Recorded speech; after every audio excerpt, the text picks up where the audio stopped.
దేవుణ్ణి ఆరాధించడానికి చిన్న వాక్యం చదువుకుందాం. సమూయేలు గారు రాసిన మొదటి గ్రంథం 12వ అధ్యాయం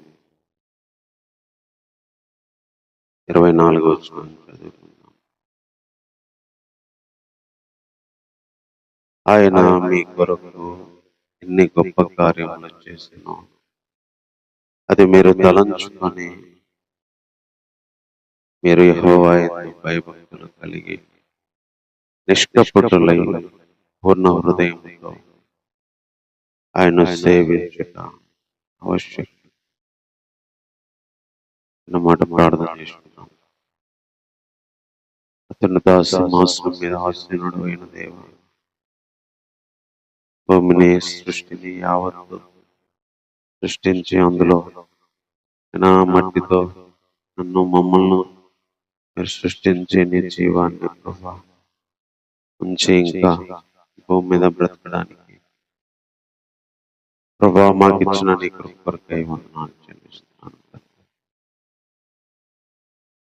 నువ్వు ప్రభా ఎంతో గొప్ప దేవుడు.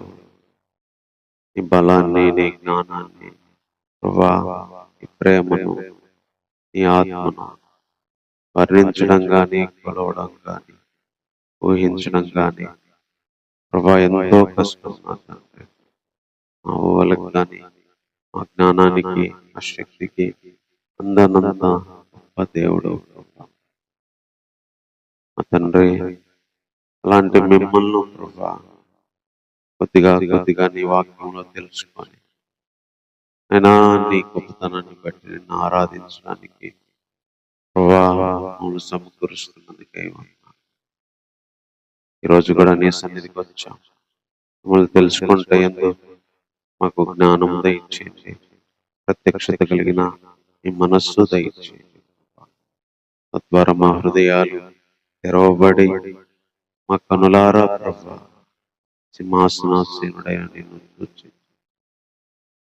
మా యొక్క ఆరాధన చేయనట్టు ప్రభా సహాయం చేయండి. సమయం అంతా దీవెనకరంగా చేసి కేవలం మీరు మాత్రమే ఈ ప్రార్థన మా రక్షకుడైన యేసుక్రీస్తు నామములో ప్రార్థించి వేడుకుంటున్నాము. ఆమేన్. ఈ చదువుకున్న ఈ వాక్య సందర్భము సమూయేలు గారు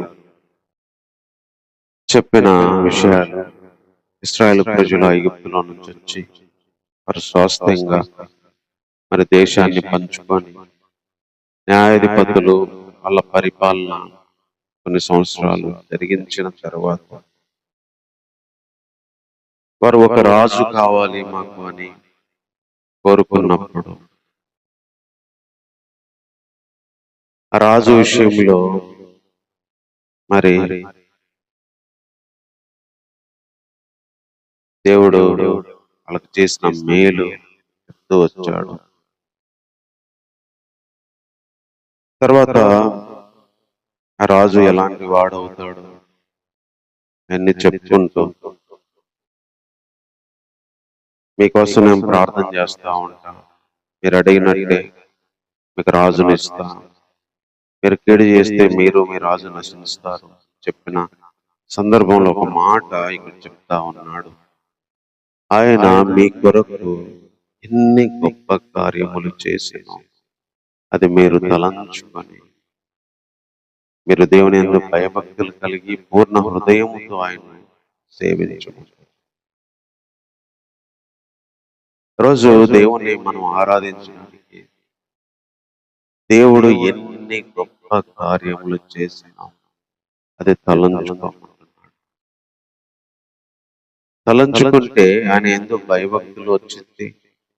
తలంచుకుంటే పూర్ణ హృదయముతో ఆయన సేవించగల మనసు వచ్చింది. ఆ రోజు ఇశ్రాయేలు ప్రజలకు చెప్పిన మాట ఇది. ఇశ్రాయేలు ప్రజల జీవితంలో దేవుడు ఎన్నో చేస్తూ వచ్చాడు, ఎన్నో జరిగిస్తూ వచ్చాడు. ఆ విషయాలన్నీ తలంచుకోమని, ఆ విషయాలు ఆలోచించమని చెప్తూ వచ్చాడు సమూయేలు. మీ కొరకు ఆయన ఎన్ని గొప్ప కార్యములు చేసినో అది తలంచుకోమన్నాడు.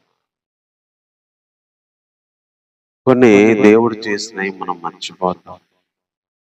దేవుడు చేసిన విషయాలు కొన్ని మనకు గుర్తుంటాయి. ఆయన నడిపించిన విషయాలు కొన్ని అయితే మర్చిపోతాం. అబ్రహామును దేవుడు పిలిచి కుమారునిచ్చి, ఇస్సాకు ద్వారా ఇశ్రాయేలు అనే యాకోబునిచ్చి, యాకోబుకు 12 మంది సంతానాన్ని ఇచ్చి, వాళ్ళు నాకు స్వాస్థ్యం అని పేరు పెట్టి, వాళ్ళ సంతతిని ఆశీర్వదిస్తాను, వాళ్ళకి ఈ దేశాన్ని స్వాస్థ్యంగా ఇస్తానని చెప్పి తన ప్రజల్ని కోరుకున్నాడు. తన ప్రజలను ఏర్పాటు చేసుకున్నాడు. వాళ్ళతో నిబంధన చేస్తూ వచ్చిన దేవుడుగా మనకు కనిపిస్తాడు. ఈ ఇశ్రాయేలు విషయంలో చాలా విషయాలు దేవుడు చేసుకుంటూ వచ్చాడు. గొప్ప గొప్ప కార్యాలు ప్రారంభం నుంచి, వాళ్ళని ఏర్పాటు చేసుకున్న రోజుల్లో నుంచి, వాళ్ళతో దేవుడు నిబంధన చేసిన రోజుల్లో నుంచి చాలా విషయాలు చేసుకుంటూ వచ్చాడు.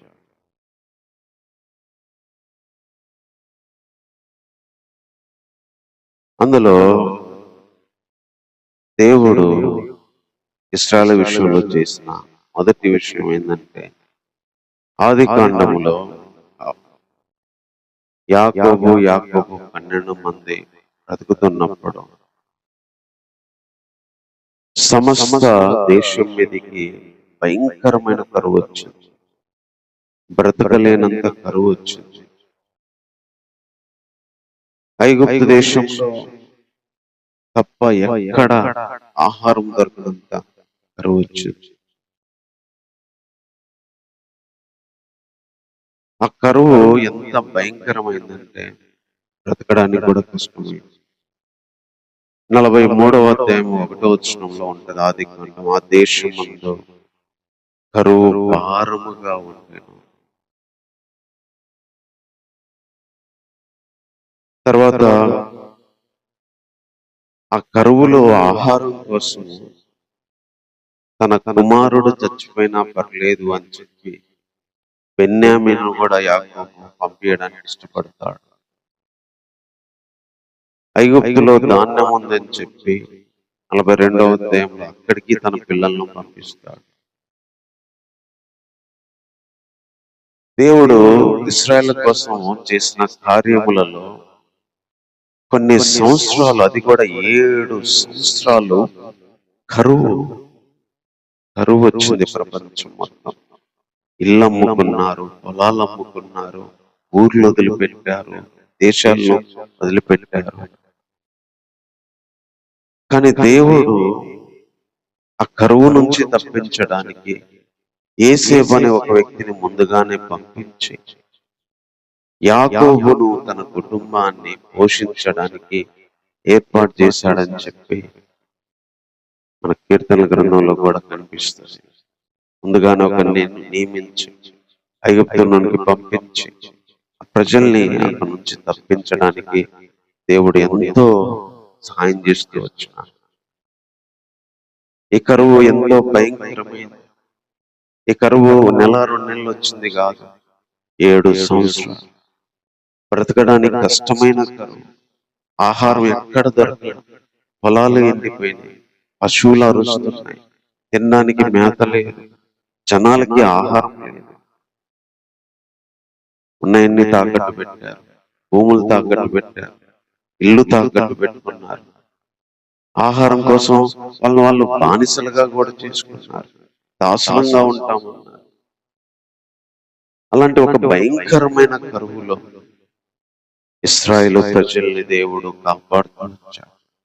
ఫరో యొక్క స్థానమందు ఫరోలాగా ఉండే ఒక వ్యక్తిని ఏర్పాటు చేసి, ఫరోలాగా అధికారం కలిగిన ఒక వ్యక్తిని దేవుడు తన ప్రజల కోసం ముందుగానే ఏర్పాటు చేసి యాకోబు కుటుంబాన్ని, ఇశ్రాయేలు ఆ ఉన్న సంతతిని దేవుడు కాపాడుతూ వచ్చినాడు. ఆ కరువులో చచ్చిపోయింది. ఆ కరువులో ఇశ్రాయేలు గోత్రాలన్నీ చచ్చిపోయింటే మిగతా వాళ్ళతో పాటు వాళ్ళ ఐగుప్తు దేశం వెళ్ళే వాళ్ళే కాదు, తిరిగి కనానుకు వచ్చే వాళ్ళే కాదు, వాళ్ళ పేర్లు కూడా మరి భూమి మీద ఉండేవి కాదేమో. అలాంటి భయంకరమైన కరువులో దేవుడు కాపాడటానికి యోసేపు అనే ఒక మామూలు మనిషిని ఫరోతో సమానంగా తీసుకెళ్లి కూర్చుండబెట్టాడు. ఆ కరువును తప్పించడానికి యోసేపు ద్వారానే దేవుడు సలహాను ఇప్పిస్తూ వచ్చినాడు.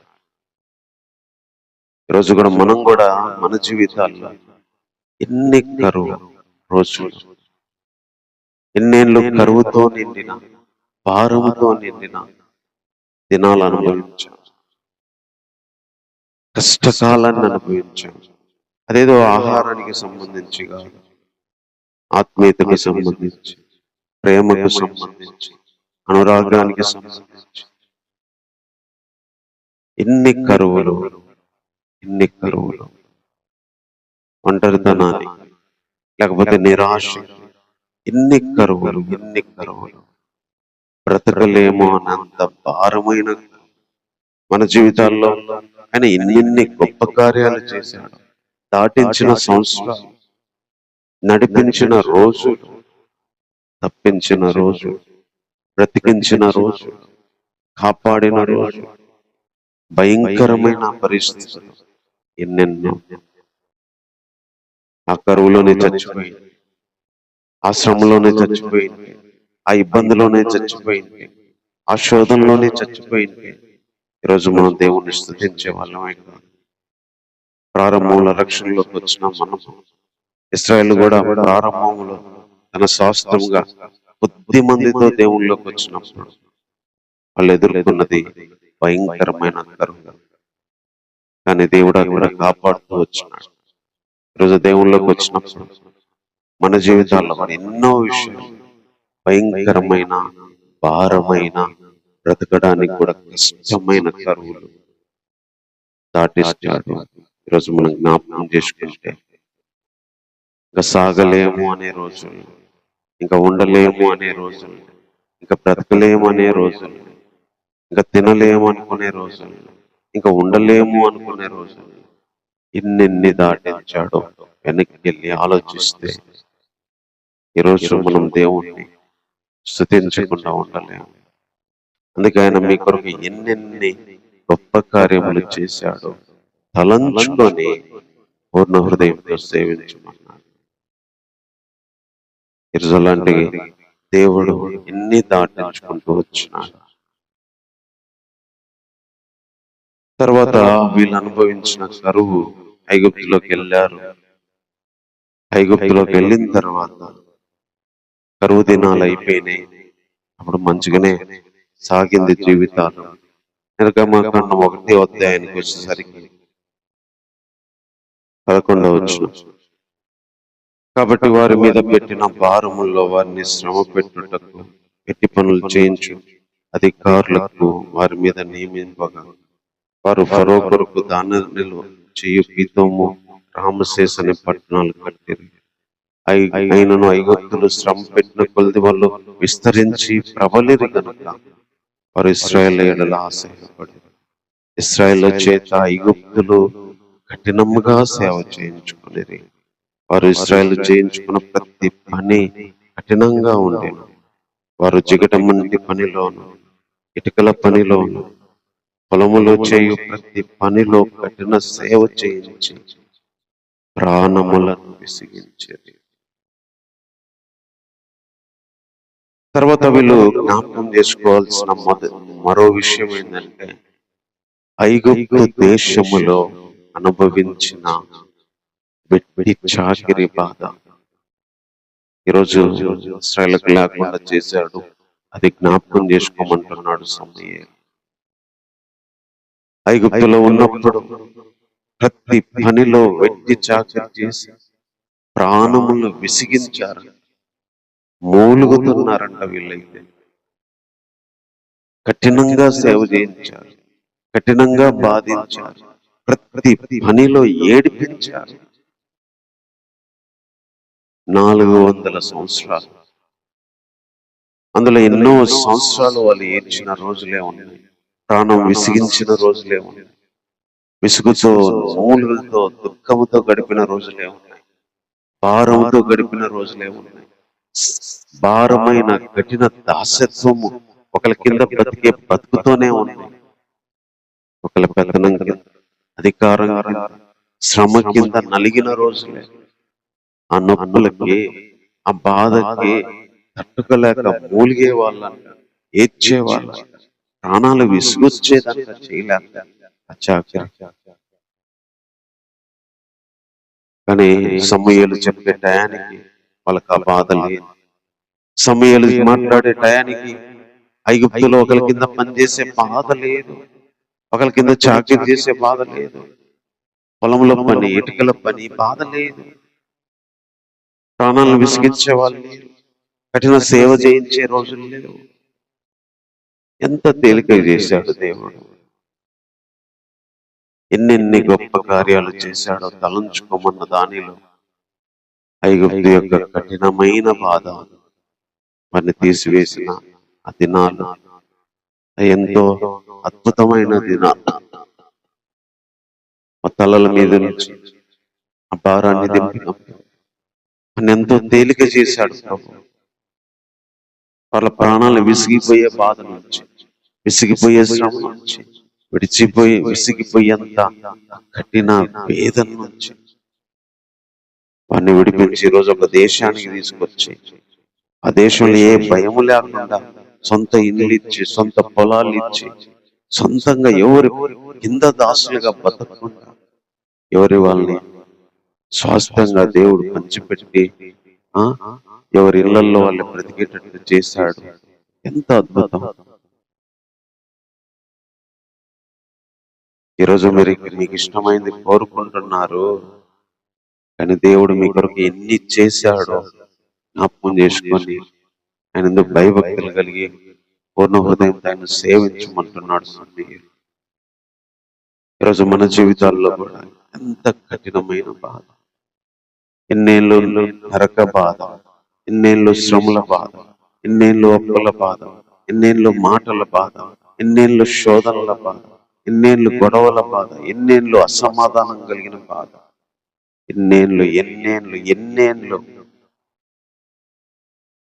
భారంతో బ్రతికిన దినాలు, ప్రాణం విసిగిపోయిన రోజులతో బ్రతికిన దినాలు, నా వల్ల కాదు అని మూలిగిన దినాలు విడిపించాడు. ఈరోజు తేలిక అయ్యామంటే, ఈరోజు ఫ్రీ అయ్యామంటే, ఈరోజు ఆ బాధ పోయింది అంటే తలంచుకుంటే, ఆ దినాలను తలంచుకుంటే, ఆ సంవత్సరాలను తలంచుకుంటే, ఆ విడిపించిన రోజులను తలంచుకుంటే ఆయన ఎదుట మనం సాగిల పడగలం, ఆయన ఎదుట మనం మోకరిల్లగలం. కరువులను దాటించిన దేవుడే కాదు, భయంకరమైన కఠినమైన ప్రాణాలను విసిగించే బాధ ఈరోజు లేదు. అది మనుషుల నుంచి లేదు, వేరే పరిస్థితుల నుంచి లేదు, వేరే ఆర్థికంగా విషయాల నుంచి లేదు, వేరే మానసికమైన విషయాలు, పోరాటాల విషయాలు, శ్రమల విషయంలో, నిందల విషయంలో ఈరోజు తేలిక చేశాడంటే, అవన్నీ దాటించాడంటే ఆ కఠినమైన బాధ, ఆ ప్రాణాలు విసుకునే బాధ, ఆ సేవ చేయలేక, ఒకళ్ళ కింద బతకలేక ఏడ్చిన రోజుల్ని ఈరోజు తీసివేశాడు. ఈరోజు స్వతంత్రంగా బతకడానికి, నిలబడడానికి, జీవించడానికి సహాయం చేశాడంటే అది ఎంతో గొప్ప కార్యం. ఆయన చేసిన కార్యములు అవి ఎంత గొప్పవో తలంచుకుంటే ఆయన ఎదుట మనకు కన్నీళ్ళు ఆగవు. ఆ సంవత్సరాన్ని, ఆ రోజుల్ని, ఆ మైండ్ పోయిన రోజుల్ని, ఆ మానసికంగా విసుగుపడిన రోజుల్ని, ఆ నరకం అనుభవించిన రోజుల్ని, ఆ ప్రాణాలు విసిగించిన రోజులను తలంచుకుంటే దేవుని ఎదుట మనము మోకరిల్లి ఆయన ఎదుట మనము ఆరాధన చేయగలుగుతాం. తర్వాత వీళ్ళకు చేసిన మరో కార్యం ఏంటంటే, ఇదే నిర్గమకాండం 14వ అధ్యాయానికి వచ్చేసరికి ఈ బాధ పోయింది, కరువులో బతికించబడ్డారు, ఇదొక మేలు. అయితే అక్కడే చచ్చిపోవాల్సింది, లేదా చాకిరి చేసి చేసి చేసి అట్టే ప్రాణాలు పోగొట్టుకోవాల్సింది. అక్కడ కాపాడుతూ వచ్చాడు. తర్వాత వాళ్ళు బయటకు వచ్చాక కూడా వెళ్ళడానికి సముద్రం వెనక్కి వెళ్తే శత్రువులు చంపే మరొక సంఘటన కూడా ఎదుర్కొంటా వచ్చారు. వెనకాల శత్రువు బాధ, ముందు దారి తెలియని బాధ.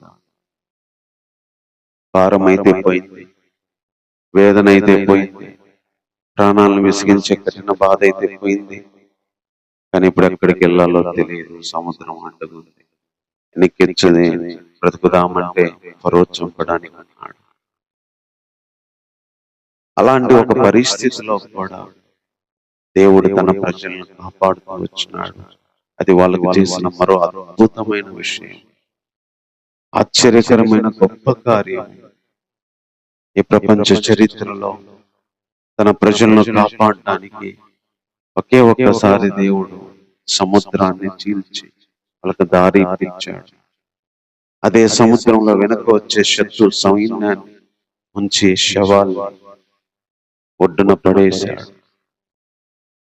ఇన్ని గొప్ప కార్యాలు, ఇన్ని గొప్ప కార్యాలు ఈరోజు మర్చిపోవడం చాలా ఈజీ. ఇశ్రాయేలుకి ఎంత ధైర్యమో వచ్చిందో, ఎంత గర్వం వచ్చిందో అనుకోవాలో. సమయాల టైంకి వచ్చేసరికి అందరు ప్రజలు చేసినట్టు మాకు రాజులు కావాలి, మాకు ఇష్టమైనట్టు బతుకుతాము అని అంటే సమయాలు ఒకే మాట చెప్పాడు, మీకు ఎన్నెన్ని చేసిందో తలుచుకోండి, మీరు అడిగినట్టే మీకు చేస్తాడు.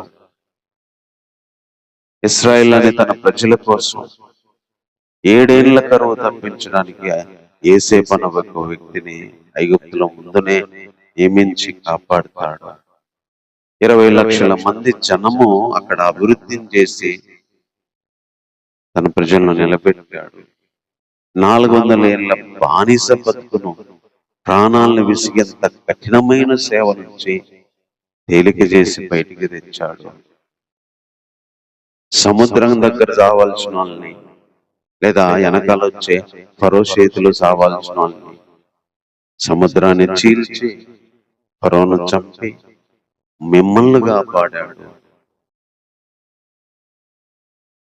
ఎన్నో మరణకరమైన పరిస్థితుల్లో చావాల్సిన మనం, ఎన్నోసార్లు ప్రాణం పోయే పరిస్థితిలో చావాల్సిన మనం, ఎన్నోసార్లు అర్థం కాని పరిస్థితిలో చచ్చిపోతే మేలు అనుకున్న దారి తెలియని ఆలోచనలు మన మనసును కమ్ముకున్నప్పుడు ఎన్నిసార్లు దేవుడు కాపాడాడు. ఆ గొప్ప కార్యం ఒక్కొక్కరి జీవితంలో ఒక్కొక్క సందర్భంలో ప్రాణం పోయే పరిస్థితి, శత్రువుల బాధ తట్టుకోలేక ఎట్టెళ్లాలో అర్థం కాక ఆలోచనలలో గమ్యమైపోయి అర్థం కాని పరిస్థితిలో ఉన్నప్పుడు, ఇంకా అక్కడ చచ్చిపోతాము అనుకున్న పరిస్థితులు. అందుకే ఇశ్రాయేలు ప్రజలు కూడా మాకు సమాధులు లేవా, ఇక్కడ చంపడానికి తెచ్చామని ఎన్నిసార్లు ప్రాణం ఏదాకా వచ్చిన పరిస్థితి, ప్రాణం అంచుల దాకా వచ్చిన పరిస్థితి, అనారోగ్యంగా పరంగా, ఆర్థిక పరంగా, మానసిక పరంగా అర్థం కాని అయోమయ దారి తెలియక సముద్రం అడ్డు నిలబడ్డట్టు ఏం అర్థం కాక చావే అని మన జీవితాల్లో ఎన్ని సందర్భాలు దేవుడు దారి ఇచ్చి వెనకాలొచ్చే మరణాన్ని దాపి ముందొచ్చే మరణాన్ని తప్పించాడు, వెనకొచ్చే మరణాన్ని తప్పించాడు. ఈరోజు బ్రతికున్నామంటే అంత పెద్ద మరణాలను దాటించి ప్రాణం పోయే సమాధిలోకి పోయే ఆ దగ్గరి క్షణాలను దాటించి ఈరోజు నిలబెట్టాడు. లేదంటే మనం అందరితో పాటు ఈరోజు మట్టిలో ఉండేవాళ్ళం, మనంతటా మనం చనిపోయినా, లేకపోతే పరిస్థితులు మనం చంపేసి ఈరోజు మనం బ్రతికే వాళ్ళం కాదు. అలా చచ్చిపోయే సందర్భాలలో, అలా చచ్చిపోయే పరిస్థితి వచ్చిన ఎన్నో సందర్భాల్లో ముందు వెనక దేవుడుండి కాపాడి ఈరోజు ఈ విధమైన బ్రతుకును మనకి ఇచ్చినాడు. ఆ రోజు ఇశ్రాయేలు ప్రజలకు కనాను బ్రతుకును దేవుడు దయచేసినాడు. ఆ విషయాన్ని అర్థం చేసుకోమంటున్నాడు, తలంచుకోమంటున్నాడు. తర్వాత ఇంకా 40 ఏళ్ళు అరణ్యములో, పొలము లేదు, పంట లేదు. పరలోకం నుంచి ప్రతిరోజు ఆహారం ఇస్తూ వచ్చినాడు, మాంసం ఇస్తూ వచ్చినాడు, కోరిందల్లా ఇస్తూ వచ్చినాడు. అరణ్యములో భయంకరమైన తేలు, పాములు ఉంటాయి. ఒక్కరు కూడా పాము గరిచి చచ్చిపోలే, తేలు గరిచి చచ్చిపోలే. పగలు మేఘస్తంభంగా, రాత్రి అగ్నిస్తంభంగా, టెంట్లు వేసుకున్నా, డేరాల్లో ఉన్నా, చెట్ల కింద ఉన్నా, ఎండ దెబ్బ రాకుండా, రాత్రి చీకటిలో ఏ జంతువులు వచ్చి హాని చేయకుండా 40 ఏళ్ళు ప్రతిరోజు వెళ్ళడం, కొలతేసుకొని తెచ్చుకోవడం, వెళ్ళడం, కొలతేసుకొని తెచ్చుకోవడం, ఏం పని లేదు. ఆహారాన్ని దేవుడు అలా ఇచ్చాడు, మాంసాన్ని ఇచ్చాడు, కాపుదలని ఇచ్చాడు, భద్రతని ఇస్తూ వచ్చినాడు. 40 ఏళ్ళు అరణ్యములు ఏమి చేయకపోయినా దేవుడు వాళ్ళని పోషిస్తూ పరలోక సంబంధమైన ఆహారాన్ని ఇస్తూ వచ్చినాడు. అది ఎంత అద్భుతం! తేళ్ల బాధ, పాముల బాధ లేక, రాత్రి అగ్ని స్తంభంగా వాళ్ళ మధ్యలో ఉండేవాడు. పగలు ఎండ దెబ్బ పడిద్దని మేఘ స్తంభంగా ఉండేవాడు. తనతో నిబంధన ఇచ్చినాడు, అక్కడ తనతో సహవాసం ఇచ్చినాడు, తనకు దగ్గర మందిరం యొక్క ఏర్పాటు ఇచ్చినాడు, ప్రత్యక్షతలు ఇచ్చినాడు, వాక్కులు ఇచ్చినాడు. దేవుడు ఒక వ్యక్తిని కోరుకున్నప్పుడు ఆ వ్యక్తి జీవితంలో జరిగిన అనేక సంవత్సరాల 10, 20, 30 ఏళ్ళు ఏమి చేయకపోయినా పోషించగలిగిన వాడు, ఏమి చేయకపోయినా దాటించగలిగిన వాడు, పరలోక సంబంధమైన సహాయాన్ని ఉచితంగా పంపించి మనసుకు కావలసిన తృప్తి, శరీరానికి కావలసిన తృప్తి, ఆత్మకు కావలసిన ఆహారం ఇచ్చి ఈ రోజు వరకు పగలు ఎండకి, రాత్రి మరి చీకటి బాధకి, అనేక నాగుపాములు, అనేక తేళ్లు మనల్ని చంపడానికి ప్రయత్నం చేసిన నిందలు, శోధనలు, శ్రమలు అనే అనేక పోరాటాలనే జంతువులు మన మీదకి రాకుండా ఈరోజు బ్రతికినామంటే మాటలను దాటి, పోరాటాలను దాటి, శ్రమలను దాటి, అరణ్యాన్ని దాటి బ్రతికామంటే అరణ్యంలో దేవుడు మనకు తోడుగా ఉన్నాడు. అరణ్యంలో కావలసిన ప్రతి ఆత్మీయ శరీర సహాయాన్ని ఆయన ఇచ్చినాడు మనకి. అదే అసలు మీరు మర్చిపోవచ్చు. ఆయన మీ కొరకు ఎన్నెన్ని గొప్ప కార్యాలు చేశాడు. తలంచుకొని ఆయన ఎందుకు భయభక్తులు పూర్ణ హృదయంతో ఆయన సేవించమంటున్నాడు. ఈరోజు మన జీవితాల్లో కూడా అరణ్య జీవితం, ఆదరణ లేని అరణ్య జీవితం, ప్రేమ లేని అరణ్య జీవితం, ఆర్థిక సంబంధమైన సహాయం లేని అరణ్య జీవితం, ప్రేమను చూపించే మరి బంధువులు లేని ఆ యొక్క విషయాన్ని, ఎంత అరణ్య జీవితం, ఎంత ఒంటరితనాన్ని, ఎంత ఆవేదనని, ఎంత చీకటిని, ఎంత ఆ యొక్క పోరాటాన్ని దాటించాడు. మనం కూర్చొని పడుకోను, నిలబడి ఉన్నా, కాపాడుతూ సహాయాన్ని పంపించి, ఏమి చేయకపోయినా పోషించి, కావలసిన ఆహారం, తిండి, బట్ట, ఇల్లు, వస్త్రాలు ఇచ్చి ఎన్నెన్ని చేసుకుంటూ వచ్చాడో, ఎన్నేళ్ళు చేసుకుంటూ వచ్చాడో ఆ తండ్రికి మనం ఏమి ఇచ్చినారో నన్ను తీసుకోవాలి. అందుకే ఇశ్రాయేలు ప్రజలకు చెప్తున్న మాట, ఆయన మీ కొరకు ఎన్నెన్ని గొప్ప కార్యాలు చేశాడు తలంచుకోమన్నాడు.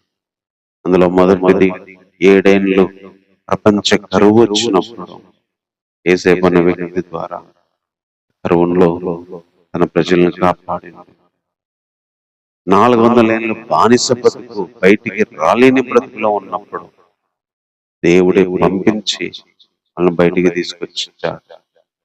ఎందుకంటే దేవుడు పంపకపోతే అసలు ఫరో ఒప్పుకునేవాడే కాదు పంపించడానికి. అది విడిపించబడ్డారు అంటే అది దేవుడు చేసింది. తర్వాత మరణం వచ్చి నిలబడింది. అర్థంగానే పరిస్థితి ముందు వెనకాల ఉంటే అక్కడ బతికించి దాటించండి. వెనక మరణాన్ని ముందు మరణాన్ని తప్పించినాడు. తర్వాత 40 ఏళ్ళు వాళ్ళు వెళ్ళాల్సిన పట్టణానికి వచ్చి ప్రశాంతంగా బతికేంత వరకు కావలసిన ఆహారం ఇచ్చి, కాపుదల ఇచ్చి, మాంసం ఇచ్చి, వాళ్ళకు మందిర ప్రత్యక్షతలు ఇచ్చి, ధర్మశాస్త్ర సంబంధమైన నిబంధన పలకలు ఇచ్చి, ఆత్మపరంగా శరీరపరంగా వాళ్ళతో పాటు 24 గంటలు మేఘస్తంభం అగ్నిస్తంభంగా మధ్యలోనే ఉండి నడిపిస్తూ వచ్చినాడు. ఈరోజు అలాగే మన జీవితాలు ఇంతవరకు సహాయం చేసిన వాడు, దాటించిన వాడు, వీటన్నిటి తలంచుకొని కొద్ది నిమిషాలు దేవుని ఆరాధన చేద్దాం.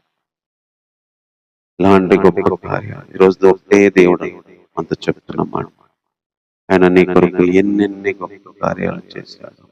తలంచుకో. ఎన్ని కరువులు భారమైనవి దాటించాడు. ఎంత ప్రాణాలను విసిగించే వెట్టి చాకరిని తీసివేశాడు. ఎన్నిసార్లు సముద్రం ఎదురొచ్చి అర్థం కాని పరిస్థితుల్లో మనసు వికలమైనప్పుడు,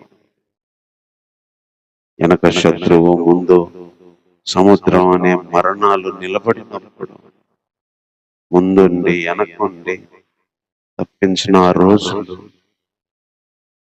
దేవుడు చేసిన కార్యాలు ఎన్ని మన జీవితంలో. లేకపోతే అక్కడే ప్రాణం పోయే ఇంతవరకు వచ్చే వాళ్ళమే కాదు. అలాంటి దేవుడు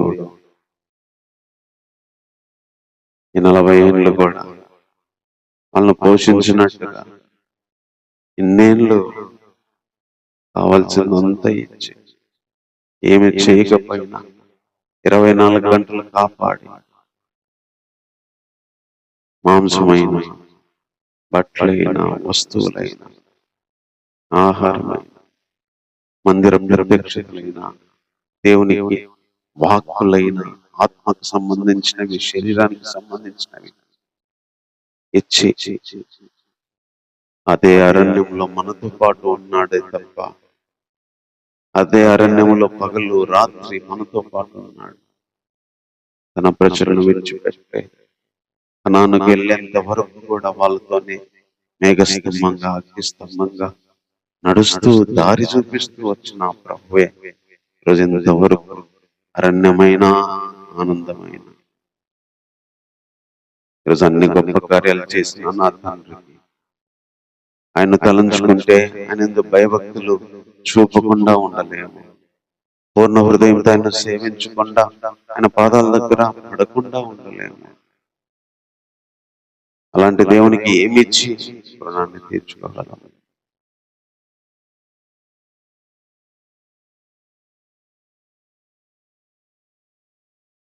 రోజు అలాంటి దేవుని కొద్ది నిమిషాలు ఆరాధన, విరిగి నలిగిన హృదయంతో అలాంటి దేవుని మనం ఆరాధించాలి. ప్రేమ కలిగిన దేవా, అయినా నీకెంతో వందనాలు చెల్లిస్తున్నా. ఈరోజు నాతోనే చెప్తున్న మాట, నీ కొరకు ఎన్ని గొప్ప కార్యాలు చేశాడో తలంచుకోమన్నావు ప్రభా. ఎన్ని కరువులు దాటించావో నాకు తెలిసిన ప్రభా. ఎన్నేళ్ళు ప్రాణాలు విసిగించేంత బాధ దాటించావో నాకు తెలుసు దేవా. మరణ పంచుల్లోకి వెళ్ళినప్పుడు కూడా దేవా, అర్థం కాని పరిస్థితులకు వెళ్ళినప్పుడు దాటించావో నాకు తెలిసిన అయినా, ఏమి చేయకపోయినా కూడా ఎన్నేళ్ళు కావలసిందంతా ఇచ్చి పోషించావో అది కూడా నాకు తెలిసిన తండ్రి. తెలిసిన అయినా ఇలాంటి నా తండ్రికి నేను ఏమి ఇవ్వలేను. ఇలాంటి దేవుణ్ణి నేను కలిగి ఉన్నానంటే అది నిజంగా నా జన్మ ఎంతో ధన్యం. ఇలాంటి ఒక వ్యక్తి నాకున్నాడు అని, ఇలాంటి ఒక వ్యక్తిని నేను కలిగి ఉన్నాను అని ఈ రక్షించబడిన ఆనాటి నుంచి ఈనాటి వరకు ఎన్నేళ్ళు కరువులు దాటించి శ్రమ, వెట్టి చాకిరి, ప్రాణాలను విసిగించే సంవత్సరాలను దాటించి మరణము అర్థం కాని పరిస్థితులను దాటించి ఏమి చేయకపోయినా ప్రభా బ్రతుకునిచ్చి ఇంతవరకు నాకు సహాయం చేసిన నా ప్రేమ కలిగిన తండ్రికి నేను ఏమి ఇవ్వగలను ఆయన? కేవలం నువ్వు ఉండబట్టే నేను బ్రతుకుతున్నాను. ఈరోజు ఈ ఊపిరి నా శరీరంలో ఉంది అని నేను చెప్పగలను ప్రభా. మీరు లేకపోతే ఆ కరువులోనే పోయేవాడిని, మీరు లేకపోతే ఆ ప్రాణం విసిగించే ఆ బాధలోనే పోయేవాడిని, మీరు లేకపోతే అర్థంగానే మరణకరమైన ఆ సముద్రం దగ్గరే పోయేవాడిని ప్రభా. మీరు లేకపోతే ప్రభా ఈ నీళ్లలో ఏమి చేయని ఆ రోజుల్లోనే పోయేవాడిని ప్రభా. ఎంత గొప్ప దేవుడు, ఎంత గొప్ప దేవుడు, ఎంత సహాయం చేసిన నా దేవుడు రాబోయే సంవత్సరాల్లో కూడా ఇంతకంటే భయంకరమైన పరిస్థితులను కూడా దాటించగలడు, సహాయాన్ని పంపించగలడు, నాతో నిలవగలడు అన్న ఒక మహోన్నతమైన ధైర్యాన్ని నాకు ఇచ్చినందుకై వందనాలు. నువ్వు లేకపోతే బ్రతకలేం దేవా, నువ్వు లేకపోతే ఈ రోజు వరకు బ్రతికి ఉండలేమని కూడా చెప్పగలను. ఇలాంటి ప్రేమ కలిగిన మా తండ్రికి, మా ప్రభు అయిన యేసుక్రీస్తుకి నేను ఏమిచ్చి నీకు రుణాన్ని తీర్చుకోగలను? ఇవన్నీ తెలియజేసి మాకు అర్థమయ్యే విధంగా బోధించిన మా పరిశుద్ధాత్మ దేవునికి మేమేమించి రుణాన్ని తీర్చుకోగలం నాయన? ఇంత గొప్ప దేవునికి మా జీవితాల్లో ఇలాంటి భయంకరమైన పరిస్థితుల్లో భయంకరమైన కార్యాలు ప్రభా ఎన్నెన్ని చేసుకుంటూ వచ్చావో ఆయన మా జీవితాల గత సంవత్సరాలన్నింటిలో ప్రభా ఈరోజు క్షేమంగా ఉన్నామంటే, ఆనందంగా ఉన్నామంటే, సుఖంగా ఉన్నామంటే ఇది నీ కృపే దేవా. అందుకు హృదయపూర్వకంగా నిన్ను స్తుతిస్తున్నాను. ఈ స్తుతి, ఈ ఆరాధన, ఇదే విరిగి నలిగిన భావన మా ఊపిరి పోయేంత వరకు మా మనసులో పెట్టుకుంటావా. నేను ఆరాధించే వ్యక్తిగా, ఈ ఎప్పుడు భయభక్తులు కలిగే వ్యక్తిగా, అన్ని మారిపోయిన తర్వాత ఇశ్రాయేలు కోరుకొని ఇష్టం వచ్చినట్టు బ్రతికినట్టు కాకుండా దేవా అదే కృతజ్ఞతా భావాన్ని, ఆ కార్యాలన్నీ తలంచుకొని ప్రభా నీ నామస్మరణ చేస్తూ నిన్ను సేవిస్తున్నాను. నీ రాజ్యం కోసం, మా మరణం కోసం మేము ఎదురు చూసే వారిగా మీరు చేయగలరని నమ్ముతున్నాం ప్రభా. అలాంటి దేవుని బట్టి మరోసారి హృదయపూర్వకంగా నేను స్తుతిస్తూ ఈ నామాధీన స్తుతి ఆరాధన రక్షకుడైన యేసుక్రీస్తు వారి నామములోనే సమర్పిస్తున్నాము తండ్రి. ఆమేన్.